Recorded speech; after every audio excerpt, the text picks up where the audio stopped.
Welcome to the Get Savvy podcast for people who want to claim back their time through the power of delegation, productivity, and automation. In the last episode, we talked about how to best pick the type of support that you need for your business. And we talked about our quiz that we made called What Type of Business Support Do You Need? So in this episode, we're going to dive deeper into each of those 4 support options and explore and weigh up the pros and cons of each. We want you to consider what are the most important factors for you, and this is when your non-negotiables may come into play a bit more. Right, let's kick into the 4 options. So they are employee, hiring a virtual assistant here in New Zealand, hiring an overseas virtual assistant, or putting in some AI and automation. So let's kick it off with the first one, Teesha. Hiring an employee. So we're going to go through the pros first. So our first pro for hiring an employee is that they are often in person. So if the role is in person, you need them to physically be there, then let's be honest, employee is pretty much the option that you need. Yeah, if you need them to be able to greet guests, have a reception area, and you want that person to be there in person, then employee is going to be your best option. Although if you don't necessarily need someone in person, then you could look at having an employee that can be set up remote too. But there are some things that you'll need to have set up before that is made possible. Yes, yeah. Next, you have direct control over an employee's work and their work times. So you can dictate what time they're starting, what time they're finishing. You actually have control over that, whereas you don't with contractors or other options. You also have a longer term commitment from an employee, although they can still give you 1 month's notice or 2 weeks or whatever your contract says. The idea is that an employee is wanting to be employed with you long term. And this is where you have that highest team integration. Like they really get to know the other team members that are in your organization as their colleagues, as people that they really get to know deeply.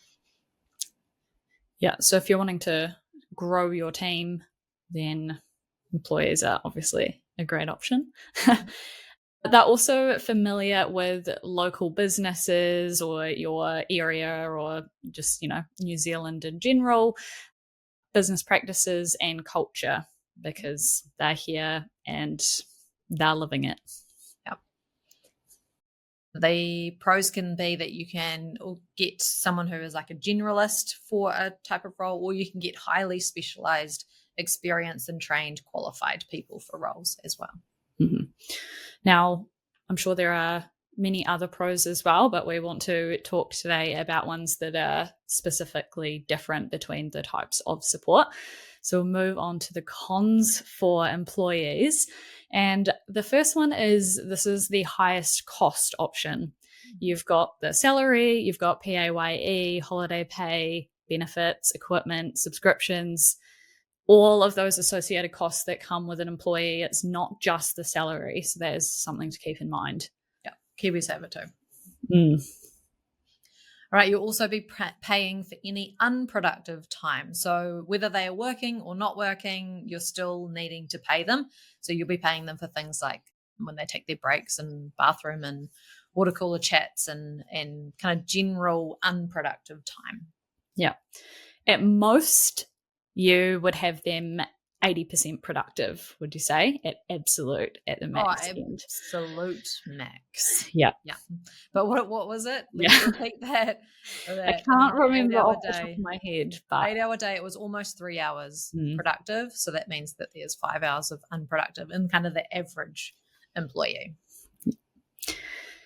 Next is that the onboarding process and the hiring is quite time consuming. It does usually take, I would say, minimum a month to actually hire and have someone starting. And that's if they don't have to give a month's notice to the role that they're currently in. So it's usually a couple of months before you actually have someone sitting in that seat in that role. Yeah. like going through that hiring process, that recruitment, and working through all the CVs and interviews and multiple interviews, that's definitely a very time-consuming part of hiring an employee for sure. Yeah. And you want to be doing all that you can with the screening process and making sure that you have someone really perfect for that role, because like we said before, they are going to be in the role for a longer term than some of these other options. Yeah. And we don't want you to underestimate the HR compliance and responsibilities that you have too. So hiring an employee, you need to get very familiar with what you can and can't do, what you can and can't say, how you can get yourself into some real trouble with that HR legislation and, personal grievances and things like that. So you need to be competent in the HR responsibilities of New Zealand, or at least hire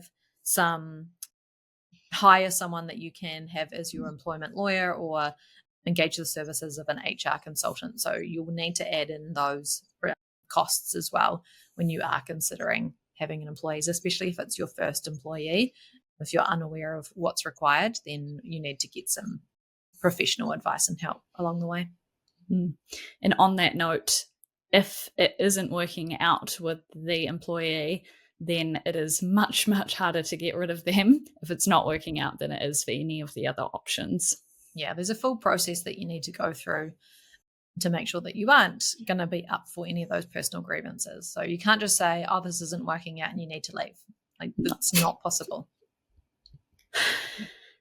Next is you can't scale the support up or down. So when you're hiring an employee, you're hiring them for a certain amount of hours. If it's a full-time employee, it's likely 30 or 40 hours that you're hiring them for.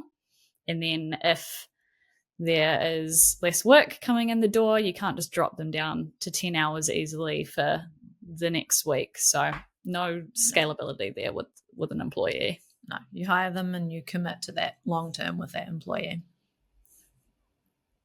Right, there's often no kind of backup option for when that person is sick or needs to go on leave or bereavement leave or has personal issues or like anything going on for them. Like you will need to figure out what you do if that person isn't able to come to work. Is there someone else that can step in? Like that will be on you to figure that out. And also kind of figuring out what happens if that team member resigns, then you'll need to go through that full recruitment process and onboarding again. Mm-hmm. So an employee is good if you need someone for their on-site work, like we mentioned, and you need someone for full-time, so 30 plus hours a week. Especially if it's a must-have for them to be in person, then employee is going to be the only option that is going to be suitable for you, really. Yeah. So really take a look at is that a non-negotiable for you? Do they have to be in person, or is it just a preference that you have? Yeah, or you're just used to it. Yeah. Yeah. All right, moving on to option 2, which is hiring a virtual assistant based in New Zealand. Okay, so the pros for hiring a virtual assistant in New Zealand: you're only paying for the 100% productive time. So if they are working on your tasks, you are paying. If they are not, if they are doing personal things or on Facebook or having breaks or chatting to people, whatever it is, you are not paying for that time. So you're only paying when they're actually productive. So what that means is on a monthly, annual basis, it actually costs less than an employee, because an employee might be paying for 8 hours. A VA might be able to do that work in 3 hours in that day.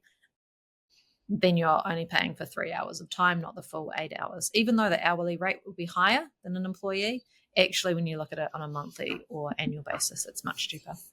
Yeah, and none of the associated costs that you get with an employee either. Yeah.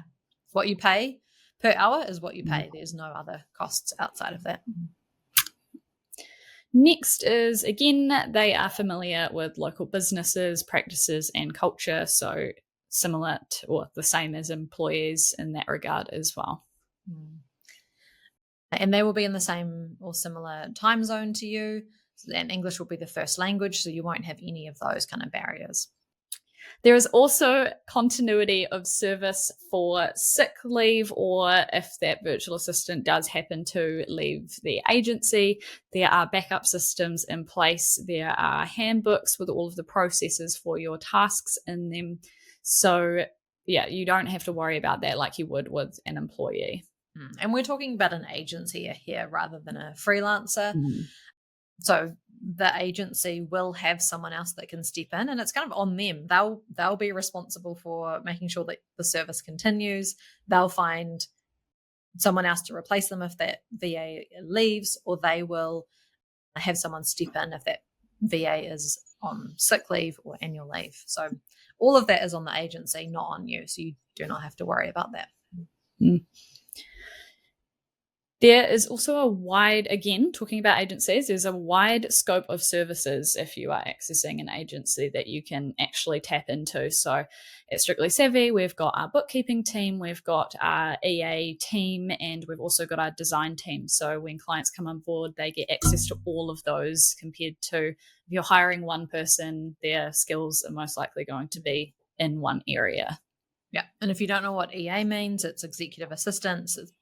If you aren't familiar with that term, it's like quite a corporate term. So this just means like a general virtual assistant or general admin, flights, accommodation, booking, inbox management, that kind of stuff. So quite a wide scope when you do have a virtual assistant, because there are other team members that you can tap into. And last on our pros list for a New Zealand-based virtual assistant is they are proactive when it comes to task completion. So less time managing the virtual assistant. Yeah, because they do this kind of work for multiple businesses, they really know what they're doing. They don't need you to train them on kind of the general how to be responsible for your bookkeeping or how to be responsible for managing an inbox. Like that's on them. They already know how to do that because they do that for others. So you don't have to manage them like you would an employee or a overseas virtual assistant, which we'll get into soon. So moving on to our cons for a New Zealand-based virtual assistant. The hourly rate on the surface is going to look higher, as we have mentioned, but this is a common misconception because, again, firstly, you're only paying for the productive time. So you need to be looking at this in terms of, like Jo mentioned before, monthly amount and comparing that rather than those hourly rates, because otherwise it is going to look like it's going to cost you more. Yeah. So if you think again about if I need an employee for 40 hours a week, then maybe I could get a virtual assistant that could do that in 15 hours because there is no unproductive time. They still will need to get familiar with your tasks in your business. So there will be some kind of training time and some getting embedded and getting up to speed kind of time. Yeah. So although, like Jo said before, you don't have to train them on necessarily how to do inbox management, they still need to get to know your business. And if there are certain things that you do prefer and to be done with your tasks, then they still need a little bit of time to learn those. Yeah. The virtual assistants will not be in person. It is in the name with virtual. But again, yeah, if you need someone in person, then you are more suited to get a employee. Yeah. And with a virtual assistant, you don't always have immediate access to them because they will have other clients. The kind of communication may be a little more delayed than it might be with an employee, because an employee, they're only focused on you. They, can answer straight away. You have that control over them. With a virtual assistant, that may not be so immediate. Sometimes it will be immediate. Sometimes you might have to wait a little while for a response. Yeah. And similarly, turnaround times of tasks may be a little bit longer than an employee that's spending, all of their time focusing on you and your tasks, whereas a virtual assistant is sharing time across other clients as well, although they will always try and prioritize your tasks, especially if they know that you've got something coming in that is going to be a bit more urgent. If you can give them a heads up in advance, they're usually pretty good about it. Yeah. A virtual assistant option definitely requires you to not always have last minute requests. Like if that is your kind of mode is that you think of something and you want it done immediately, and you kind of, it's constant like that, then a virtual assistant is not going to be a good option for you unless you can learn to work differently. So again, this list will vary a little bit if you are going to look at a freelancer virtual assistant instead of an agency. So the list we've mentioned here is more for an agency. Yeah. Okay, so the New Zealand virtual assistants, these are great for, those kind of specialized tasks or tasks where you're not sure how to do the things in your business that you need support with. You need someone who can step in and take over those really proactively, taking the lead on those, really owning that area in your business, and also looking for ways to optimize your business. Then a virtual assistant could be a great option. All right, moving on to third support option, which is hiring an overseas virtual assistant. So this is going to be from somewhere such as India or the Philippines, most commonly. Yeah. Okay, so the biggest pro is definitely going to be price. So the hourly rate that you would pay an overseas virtual assistant is going to be a lot less than those New Zealand-based virtual assistants. So cost effective, absolutely our biggest pro. Hours could also potentially be a pro. It could be a con, depending on how you look at it. But with them being on a different time, or being in a different time zone, I should say, you will have your task being completed on a opposite time schedule. So each morning you might really like coming into all of those tasks being completed. So that could be a pro for you. Very dedicated team members, very willing and happy to help and support. Yeah, absolutely. And again, with overseas virtual assistants, you can also access them through an agency as well as hiring them directly as a contractor or a freelancer. But if you are accessing through an agency, again, international virtual assistants will usually have a backup option for if they are sick as well. Mm-hmm. Yeah. Okay, let's move into the cons now. So the hours, kind of depending on what type of work you're going to give your virtual assistant and when it needs to be done, they're going to have less time online in that crossover of your work hours. So Philippines being kind of 5 hours behind, then they're going to be not starting work until like kind of your 1 p.m. New Zealand time. So they may not be around for that immediate access. If you need to have communication with them, it's going to need to be like in a shorter window. And then they may be asking you or needing you after hours as well. So yeah, there may be some longer turnaround times depending on when that comms can happen. That can definitely be a con. They're also going to be more reactive than proactive. So they will be completing that process-driven work, and you need to give really clear, comprehensive instructions for the tasks that you are delegating to them. They won't be doing a lot of the self-managing and proactive stuff. They really, really need that direction from you. Yeah. That responsibility of setting up the tools and systems and communication methods and what they're going to be doing and how they're going to be doing it, that's going to be your responsibility. So you will need to make sure that you are super clear on what it is that you need to get ready and set up for that person, your international VA, to then get started with you. Mm-hmm. So as well, because of those two things, there is high management required for this option. They will also be needing support if tasks aren't done 100% the way that you want them to. You do need to manage them like another team member, give them feedback, correct it. So yeah, a bit more hands-on than, say, a New Zealand-based virtual assistant in that regard. Yeah. Could be potential language barriers too. So if you're hiring an international VA, English is going to be their second language. So there may be some issues around that. So you need to be aware of that and make sure that you're checking in and speaking in a very clear way so that they can actually understand what you're requesting. Especially with that New Zealand twang. And last on our list of cons for international virtual assistants is internet stability and power cuts. The power lines over there are crazy, so it is pretty common, and they have lots of weather events over there as well, so it can be pretty unstable. So they may have days where the internet is out for the entire day, so that is something that you need to be prepared for. Yeah, the typhoons in Philippines are so common. So yeah, absolutely cannot rely on both internet and power to be up and running 24/7 every day. No.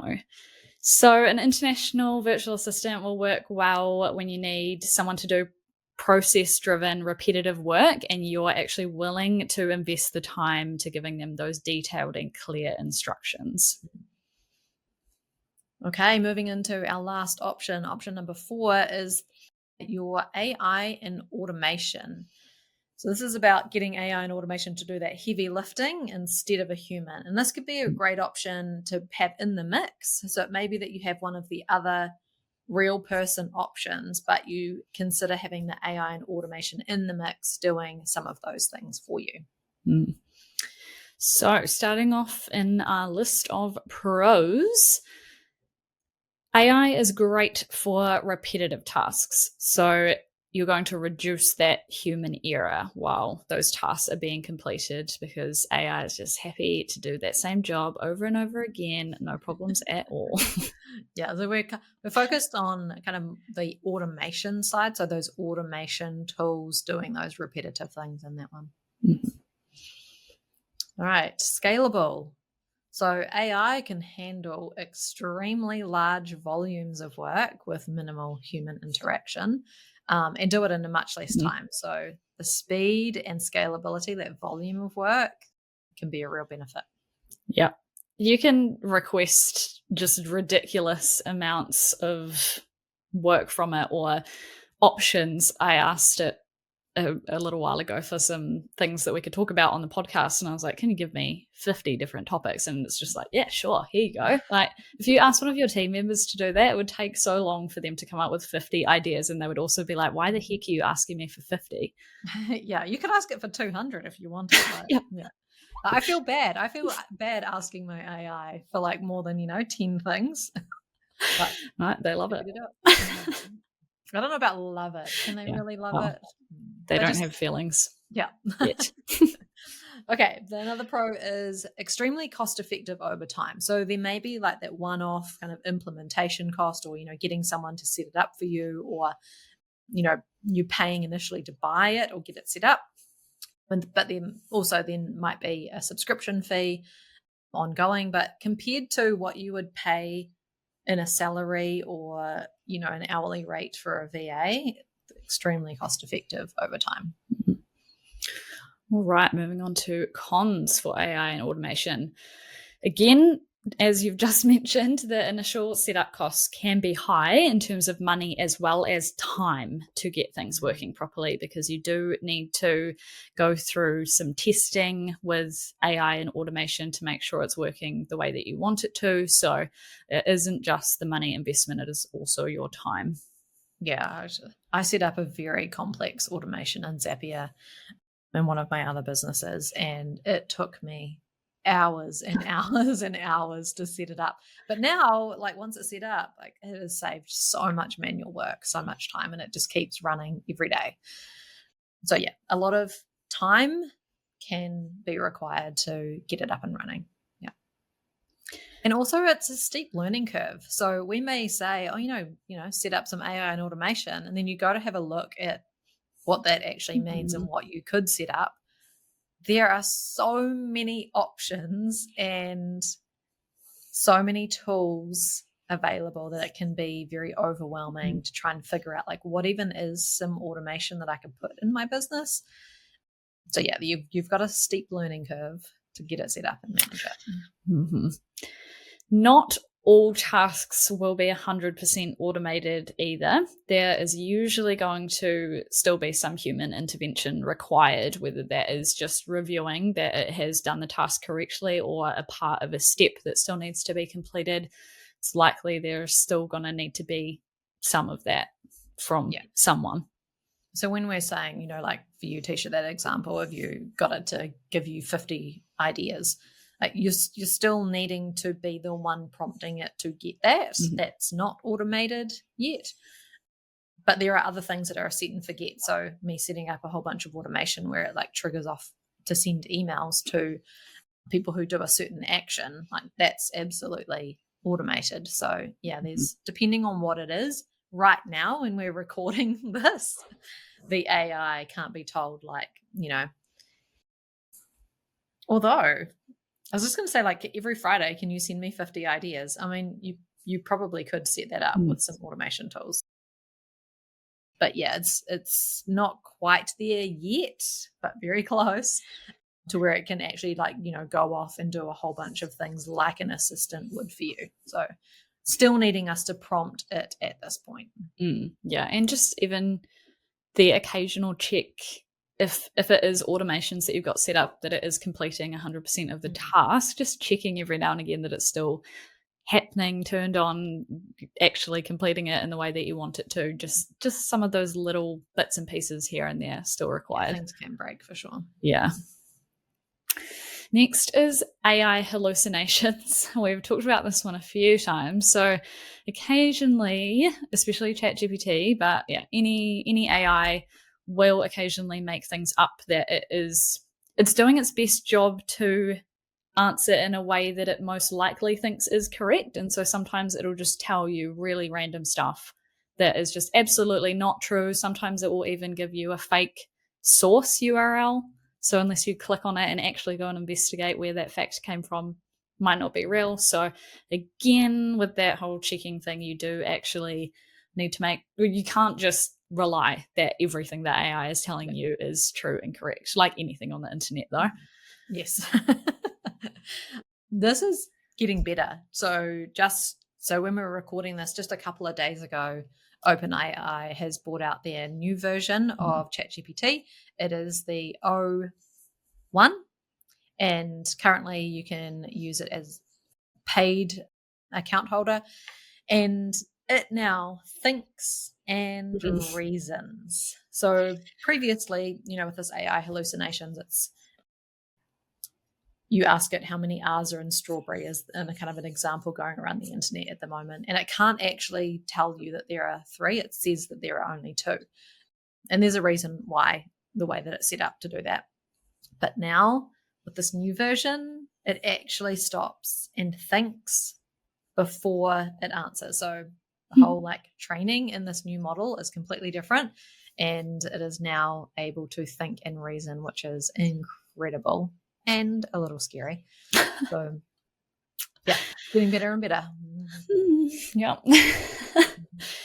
Last on our list of cons for AI and automation is lack of human touch. And this can kind of be trained to a certain extent, though, to give it more of that human feeling, because you can feed it your business brand tone of voice.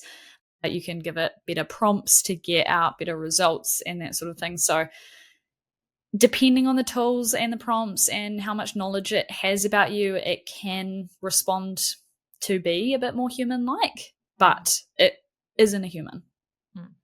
Yeah. This is only going to get better over time.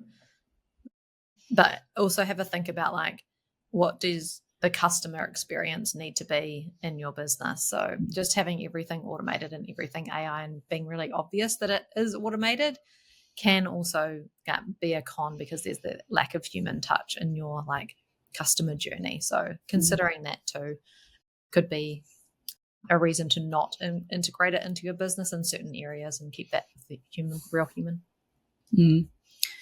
So that is it for our pros and cons list. And as we've touched on, no option is perfect. No option is the silver bullet that you've been looking for. It's about figuring out the needs that you have, your business objectives, and then matching it with the type of support that is going to best fit in with those.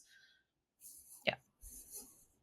And also have a think about maybe you have some short-term like gaps and things that you need to fix, but maybe your long-term strategy may be a little different in terms of the support. So having a think about like, what do I need to fix right now? And is this the major gap? And what's my like fastest way to get started to plug this gap could also dictate to you which option is going to be best suited. And maybe you have a different long-term strategy.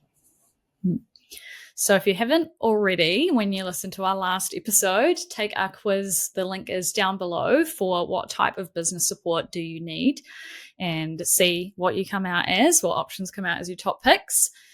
We also have some other episodes where we go through like the types of tasks that you can delegate if you're not quite sure, or about AI and automation. So a few of those episodes are number 5, 10, and 27. Go and check those out if you haven't already. We hope you enjoyed this episode. If you identified that you need help from a virtual assistant, or you would like help implementing AI tools in your business, then head over to strictlysavvy.co.nz, and don't forget to rate, review, and subscribe to the Get Savvy podcast.